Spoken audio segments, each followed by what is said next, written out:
Chapter 10 of Peter Pan by J.M. Barrie. Recording by pjcsaville. Chapter 10 The Happy Home. One important result of the brush with the pirates on the lagoon was that it made the redskins their friends.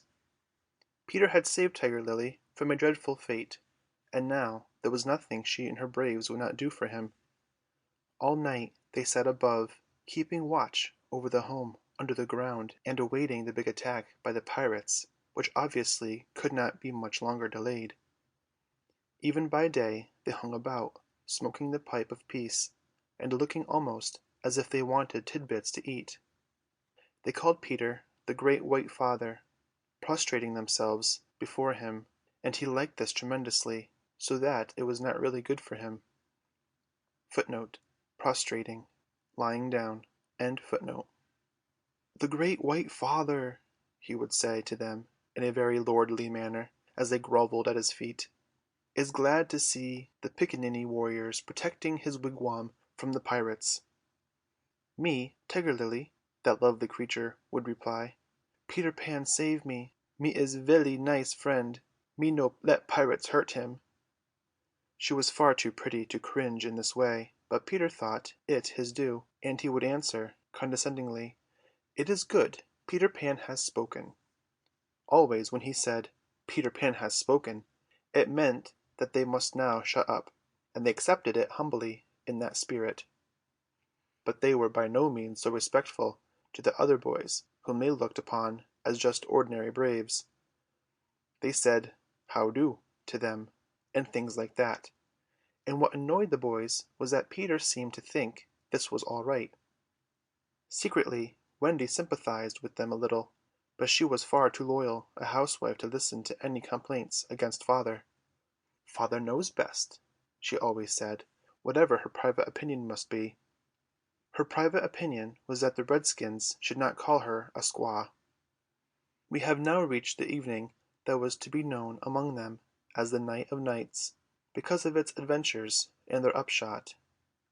The day, as if quietly gathering its forces, had been almost uneventful, and now the redskins in their blankets were at their posts above, while below the children were having their evening meal, all except Peter, who had gone out to get the time. The way you got the time on the island was to find the crocodile, and then stay near him till the clock struck. The meal happened to be a make-believe tea, and they sat round the board, guzzling in their greed, and really, what with their chatter and recriminations, the noise, as Wendy said, was positively deafening.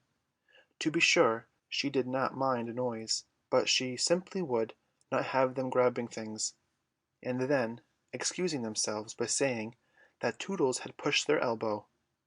There was a fixed rule that they must never hit back at meals, but should refer the matter of dispute to Wendy by raising the right arm politely, and saying, "I complain of so and so."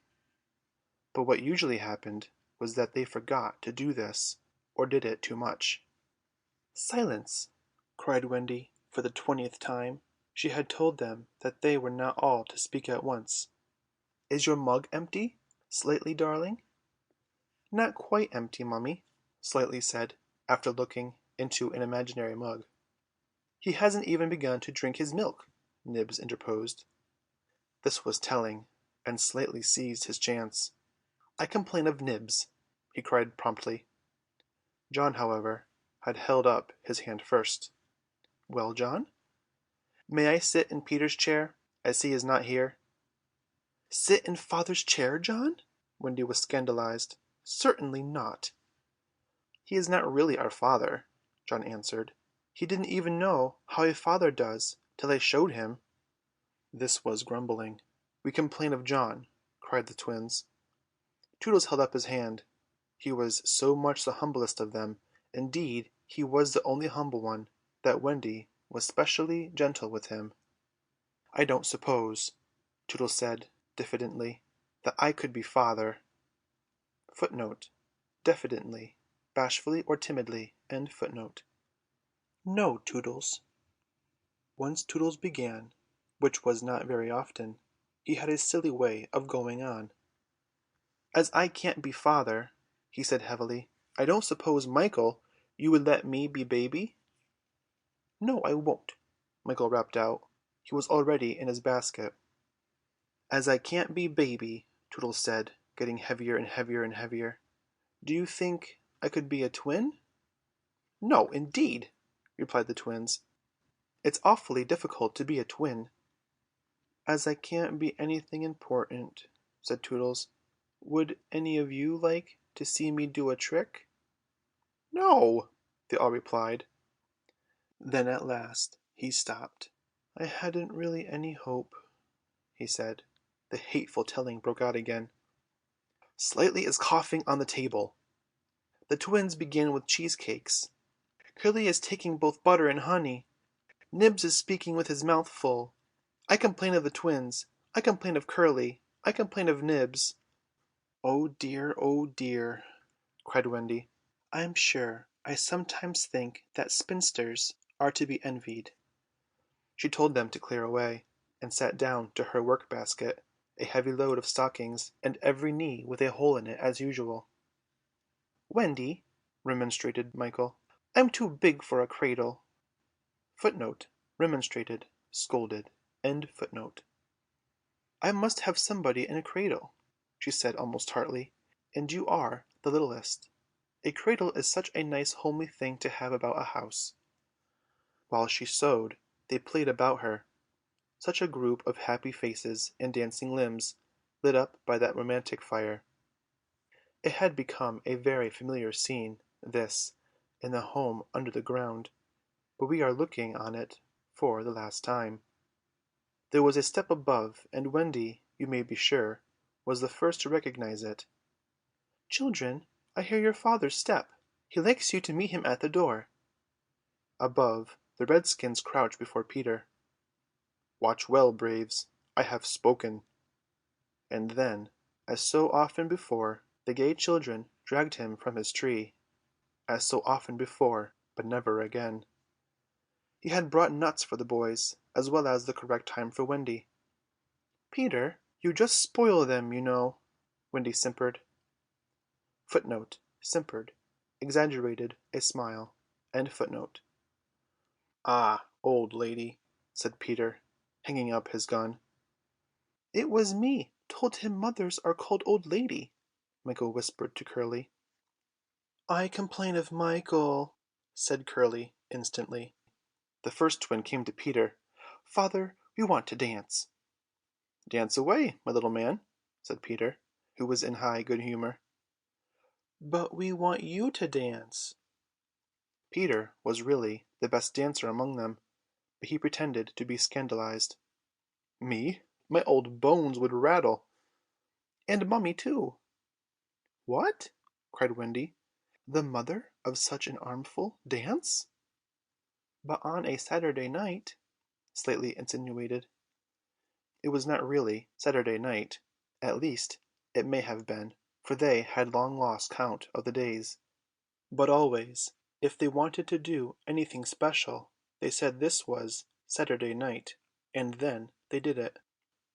"Of course it is Saturday night, Peter," Wendy said, relenting. "People of our figure, Wendy." "But it is only among our own progeny." Progeny, children. "True, true." So they were told they could dance, but they must put on their nighties first. "Ah, old lady," Peter said aside to Wendy, warming himself by the fire, and looking down at her as she sat turning a heel. "There is nothing more pleasant of an evening for you and me when the day's toil is over than to rest by the fire with the little ones near by." "It is sweet, Peter, isn't it?" Wendy said, frightfully gratified. "Peter, I think Curly has your nose." "Michael takes after you." She went to him and put her hand on his shoulder. "Dear Peter," she said, "with such a large family, of course, I have now passed my best. But you don't want to exchange me, do you?" "No, Wendy." Certainly he did not want a change, but he looked at her uncomfortably, blinking, you know, like one not sure whether he was awake or asleep.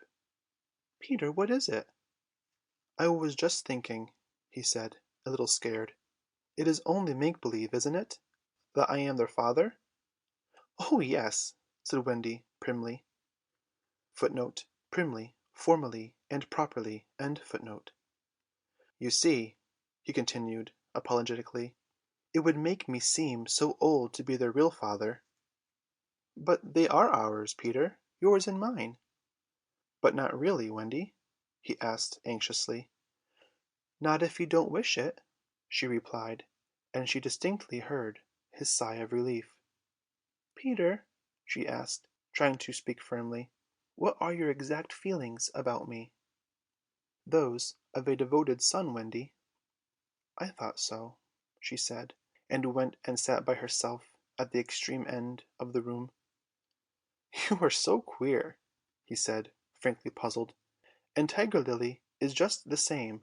There is something she wants to be to me, but she says it is not my mother." "No, indeed, it is not," Wendy replied with frightful emphasis. Now we know why she was prejudiced against the redskins. "Then what is it?" "It isn't for a lady to tell." "Oh, very well," Peter said, a little nettled. "Perhaps Tinker Bell will tell me." "Oh, yes, Tinker Bell will tell you," Wendy retorted scornfully. "She is an abandoned little creature." Here Tink, who was in her bedroom eavesdropping, squeaked out something imprudent. "She says she glories in being abandoned," Peter interpreted. He had a sudden idea.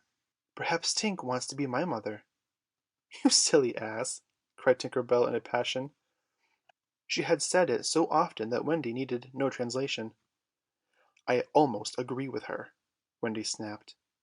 Fancy Wendy snapping, but she had been much tried, and she little knew what was to happen before the night was out. If she had known, she would not have snapped. None of them knew. Perhaps it was best not to know. Their ignorance gave them one more glad hour, and as it was to be their last hour on the island, let us rejoice that there were 60 glad minutes in it. They sang and danced in their nightgowns. Such a deliciously creepy song it was, in which they pretended to be frightened at their own shadows, well witting that so soon shadows would close in about them, from whom they would shrink in real fear. So uproariously gay was the dance, and how they buffeted each other on the bed and out of it. It was a pillow fight rather than a dance, and when it was finished the pillows insisted on one bout more, like partners who know that they may never meet again. The stories they told before it was time for Wendy's good-night story. Even Slightly tried to tell a story that night, but the beginning was so fearfully dull that it appalled not only the others but himself, and he said gloomily, "Yes, it is a dull beginning. I say, let us pretend that it is the end." And then at last they all got into bed for Wendy's story, the story they loved best, the story Peter hated. Usually when she began to tell this story he left the room or put his hands over his ears, and possibly if he had done either of those things, this time they might all still be on the island, but to-night he remained on his stool, and we shall see what happened. End of chapter 10.